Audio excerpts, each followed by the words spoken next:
Anong simpleng buhay sa walang pera? Mas simple buhay ng may ganun. Sample. Siyempre may ganun ka, may katulong ka sa bahay, may maid ka. Tama? Tama. Yes. Kaya na-afford it. So pag may maid ka, pag gising mo, nakaluto na, kakainin mo na lang. Simple.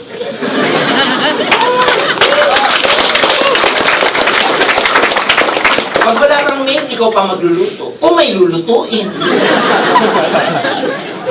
Pag may pera ka, tuition fee ng mga bata. Cash. Simple. Pag wala kang pera, promissory, no? Pag may pera ka, masakit likod mo, pamasahe ka. Pag wala kang pera, tiisin mo na lang.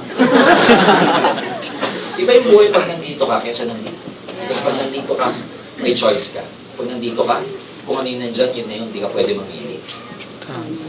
Pag nandito ka, pwede ka mamili. Ayaw mo ng ulam, paluto ka na iba. Sawa ka na sa Shangri-La, di magtutubang ka. Sawa ka na mag-kotse, di mag-commute ka. Sawa ka ng branded, di mag-ukay-ukay. Sawa ka na sa gourmet food, fine dining, di mag-turo-turo ka. Pero pag nandito ka, ang sawang-sawa ka na dito. Wala kang magawa.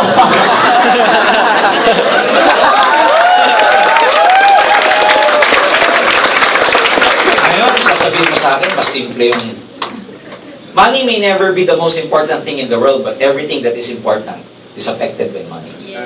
Yes. Sakit nanay tatay mo, hospital, pera kailangan, friend. In case of emergency, pera kailangan. Tuition fee, pera. Hindi man mabibili ng pera ang kaligayahan, pero makakabili ka ng mga bagay na magpapaligaya sa iyo. Yes. Diba? Sa English, money will never buy happiness, but you can buy things that will make you happy. Hindi naman nabibili ang kaligayahan. Pumunta ka sa tindahan ni Aling Nena. Pabili nga akong kaligayahan.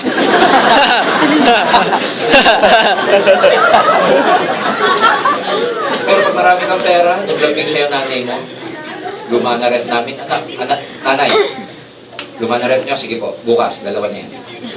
Yeah. Yung masarap yung ganun. Yes. So I'm telling you friends, ang daming future, ang daming possibility na pwede mangyari sa inyo. Hindi mo gawin to, mawawala na yung mga possibility. You join us or not, we're big already. Nagagawa na po namin yung building namin somewhere in Ortigas, katabi-katabi lang ng Securities Exchange Commission. 23-story high building po yun. Caravane Global. Katabi-katabi lang po ng set. Hindi kayo sumama sa amin, it's okay. But one thing, dadaanan at dadaanan mo ang opisina namin kasi EDSA. Either nakabus ka, naka-MRT or naka-kotse. Makikita mo siya malaking letter A. Kasi pag hindi ka na-join, ang gagawin mo? Sa MRT ka, hindi mo na siya. Ano sasabihin mo sa sarili mo? Naka-attend na ako dyan ka. Samantalang yung global ambassadors namin na nag-join na dapat kasabay mo, nagsuswimming na po sa 7th floor namin kasi meron ka na swimming. Sa buhay, either maging balita ka o makibalita ka na. I'm telling you, join us a few years from now. Ikaw naman na magiging balita sa kamag-anak mo, sa society, sa community, sa barangay mo. Kasi ikaw naman ang magiging. The Game Global, ladies and friends, is like an urban opportunity that the doors are widely open for you. Para siyang may plano ng mga pintuan bukas na bukas para sa inyo.